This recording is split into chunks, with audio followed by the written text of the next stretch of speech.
யோவான் 6ஆம் அதிகாரம். இவைகளுக்கு பின்பு இயேசு திபேரியா கடல் எனப்பட்ட கலிலேயா கடலின் அக்கறைக்கு போனார். அவர் வியாதிக்காரரிடத்தில் செய்த அற்புதங்களை திரளான ஜனங்கள் கண்டபடியால் அவருக்கு பின் சென்றார்கள். இயேசு மலையின் மேல் ஏறி அங்கே தம்முடைய சீசருடனே கூட உட்கார்ந்தார்.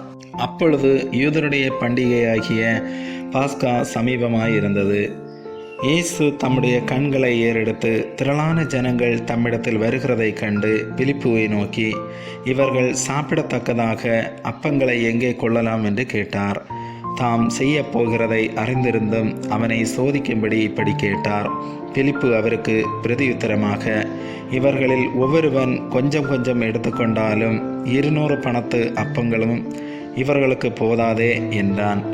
அப்பொழுது அவருடைய சீசரில் ஒருவனும் சீமோன் பேதுருவின் சகோதரமாகிய அந்திரேயா அவரை நோக்கி, இங்கே ஒரு பையன் இருக்கிறான்.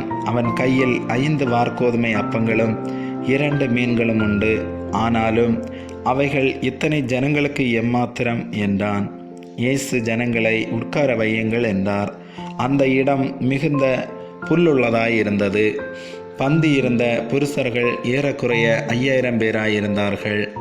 இயேசு அந்த அப்பங்களை எடுத்து ஸ்தோத்திரம் பண்ணி சீசர்களிடத்தில் கொடுத்தார். சீசர்கள் பந்தி இருந்தவர்களுக்கு கொடுத்தார்கள்.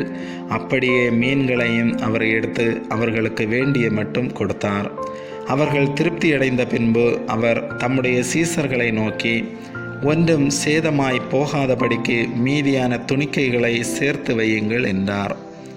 அந்தபடியே அவர்கள் சேர்த்து வார்கோதுமை அப்பங்கள் 5 அவர்கள் சாப்பிட்டு மீதியான துணிக்கைகளினாலே 12 கூடைகளை நிரப்பினார்கள். இயேசு செய்த அற்புதத்தை அந்த மனுஷர் கண்டு, மெய்யாகவே இவர் உலகத்தில் வருகிறவரான தீர்க்கதரிசி என்றார்கள். ஆதலால் அவர்கள் வந்து தம்மை ராஜாவாக்கும்படி பிடித்து கொண்டு போக மனதாயிருக்கிறார்கள் என்று இயேசு அறிந்து மறுபடியும் விலகி தனியே மலையின் மேல் ஏறினார். சாயங்காலமான போது அவருடைய சீசர்கள் கடற்கரைக்கு போய் படவில் ஏறி கடலின் அக்கறையிலுள்ள கப்பர்நகூமுக்கு நேராய் போனார்கள். அப்பொழுது இருட்டாயிருந்தது. இயேசுவும் அவர்களிடத்தில் வராதிருந்தார். பெருங்காற்று அடித்தபடியினாலே கடல் கொந்தளித்தது. அவர்கள் ஏறக்குறைய 3-4 மைல் தூரம் தண்டு வலித்து போன பொழுது இயேசு கடலின் மேல் நடந்து படவுக்கு சமீபமாய் வருகிறதை கண்டு பயந்தார்கள். அவர்களை அவர் நோக்கி, நான் தான், பயப்படாதிருங்கள் என்றார்.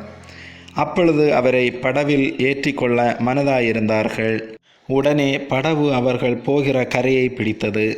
மறுநாளில் கடலின் அக்கறையிலே நின்ற ஜனங்கள் அவருடைய சீசர் ஏறின அந்த ஒரே படவு தவிர அங்கே வேறொரு படவும் இருந்ததில்லை என்றும், இயேசு தம்முடைய சீசருடனே கூட படவில் ஏறாமல் அவருடைய சீசர் மாத்திரம் போனார்கள் என்றும் அறிந்தார்கள்.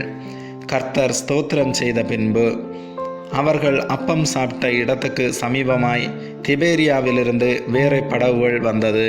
அப்பொழுது இயேசுவும் அவருடைய சீசரும் அங்கே இல்லாததை ஜனங்கள் கண்டு உடனே அந்த படவுகளில் ஏறி இயேசுவை தேடிக்கொண்டு கப்பர்நகூமுக்கு வந்தார்கள். கடலின் அக்கறையிலே அவர்கள் அவரை கண்டபோது, ரவி, நீர் எப்பொழுது இவ்விடம் வந்தீர் என்று கேட்டார்கள். இயேசு அவர்களுக்கு பிரதியுத்தரமாக, நீங்கள் அற்புதங்களை கண்டதினால் அல்ல, நீங்கள் அப்பம் புசித்து திருப்தியானதினாலேயே என்னை தேடுகிறீர்கள் என்று மெய்யாகவே மெய்யாகவே உங்களுக்கு சொல்லுகிறேன். அழிந்து போகிற போஜனத்திற்காக அல்ல, நித்திய ஜீவன் வரைக்கும் நிலை நிற்கிற போஜனத்திற்காகவே கிரியை நடப்பியுங்கள். அதை மனுஷகுமாரன் உங்களுக்கு கொடுப்பார். அவரை பிதாவாகிய தேவன் முத்திரித்திருக்கிறார் என்றார். அப்பொழுது அவர்கள் அவரை நோக்கி, தேவனுக்கேற்ற கிரியைகளை நடப்பிக்கும்படி நாங்கள் என்ன செய்ய வேண்டும் என்றார்கள். இயேசு அவர்களுக்கு பிரதியுத்தரமாக, அவர் அனுப்பினவரை நீங்கள் விசுவாசிப்பதே தேவனுக்கேற்ற கிரியையாய் இருக்கிறது என்றார். அதற்கு அவர்கள், அப்படியானால் உம்மை விசுவாசிக்கும்படி நாங்கள் காணத்தக்கதாக நீர் என்ன அடையாளத்தை காண்பிக்கிறீர், என்னத்தை நடப்பிக்கிறீர்? வானத்திலிருந்து அவர்களுக்கு அப்பத்தை புசிக்க கொடுத்தார் என்று எழுதியிருக்கிறபடி நம்முடைய பிதாக்கள் வனாந்தரத்தில் மன்னாவை புசித்தார்களே என்றார்கள். இயேசு அவர்களை நோக்கி, வானத்திலிருந்து வந்த அப்பத்தை மோசே உங்களுக்கு கொடுக்கவில்லை, என் பிதாவோ வானத்திலிருந்து வந்த மெய்யான அப்பத்தை உங்களுக்கு கொடுக்கிறார் என்று மெய்யாகவே மெய்யாகவே உங்களுக்கு சொல்லுகிறேன். வானத்திலிருந்து இறங்கி உலகத்துக்கு ஜீவனை கொடுக்கிற அப்பமே தேவன் அருளிய அப்பம் என்றார். அப்பொழுது அவர்கள் அவரை நோக்கி, ஆண்டவரே, இந்த அப்பத்தை எப்பொழுதும் எங்களுக்கு தர வேண்டும் என்றார்கள். இயேசு அவர்களை நோக்கி, ஜீவ அப்பம் நானே. என்னிடத்தில் வருகிறவன் ஒரு காலும் பசியடையான். என்னிடத்தில் விசுவாசமாய் இருக்கிறவன் ஒரு காலும் தாகமடையான். நீங்கள் என்னை கண்டிருந்தும் விசுவாசியாமல் இருக்கிறீர்கள் என்று உங்களுக்கு சொன்னேன். பிதாவானவர் எனக்கு கொடுக்கிற யாவும் என்னிடத்தில் வரும். என்னிடத்தில் வருகிறவனை நான் புறம்பே தள்ளுவதில்லை. என் சித்தத்தின்படியல்ல, என்னை அனுப்பினவருடைய சித்தத்தின்படி செய்யவே நான் வானத்திலிருந்து இறங்கி வந்தேன். அவர் எனக்கு தந்தவைகளில் ஒன்றையும் நான் இழந்து போகாமல் கடைசி நாளில் அவைகளை எழுப்புவதே என்னை அனுப்பின பிதாவின் சித்தமாயிருக்கிறது. குமாரனை கண்டு அவரிடத்தில் விசுவாசமாய் இருக்கிறவன் எவனோ அவன் நித்திய ஜீவனை அடைவதும் நான் அவனை கடைசி நாளில் எழுப்புவதும் என்னை அனுப்பினவருடைய சித்தமாயிருக்கிறது என்றார். நான் வானத்திலிருந்து வந்த அப்பம் என்று அவர் சொன்னது நிமித்தம் யூதர்கள் அவரை குறித்து முறுமுறுத்து, இவன் யோசேப்பின் குமாரனாகிய இயேசு அல்லவா? இவனுடைய தகப்பனையும் தாயையும் அறிந்திருக்கிறோமே. அப்படி இருக்க நான் வானத்திலிருந்து இறங்கி வந்தேன் என்று இவன் எப்படி சொல்லுகிறான் என்றார்கள். இயேசு அவர்களுக்கு பிரதியுத்தரமாக, உங்களுக்குள்ளே முறுமுறுக்க வேண்டாம். என்னை அனுப்பின பிதா ஒருவனை இழுத்து கொள்ளாவிட்டால் அவன் என்னிடத்தில் வரமாட்டான். கடைசி நாளில் நான் அவனை எழுப்புவேன். எல்லாரும் தேவனாலே போதிக்கப்பட்டிருப்பார்கள் என்று தீர்க்கதரிசிகளின் ஆகமத்தில் எழுதியிருக்கிறதே. ஆகையால் பிதாவினிடத்தில் கேட்டு கற்றுக்கொள்ளுகிறவன் எவனும் என்னிடத்தில் வருகிறான். தேவனிடத்தின்று வந்தவரே தவிர வேறொருவரும் பிதாவை கண்டதில்லை. இவரே பிதாவை கண்டவர். என்னிடத்தில் விசுவாசமாய் இருக்கிறவனுக்கு நித்திய ஜீவன் உண்டென்று மெய்யாகவே மெய்யாகவே உங்களுக்கு சொல்லுகிறேன். ஜீவ அப்பம் நானே. உங்கள் பிதாக்கள் வனாந்திரத்திலே மன்னாவை புசித்திருந்தும் மரித்தார்கள். இதிலே புசிக்கிறவன் மரியாமல் இருக்கும்படி வானத்திலிருந்து இறங்கின அப்பம் இதுவே. நானே வானத்திலிருந்து இறங்கின ஜீவ அப்பம். இந்த அப்பத்தை புசிக்கிறவன் என்றென்றைக்கும் பிழைப்பான்.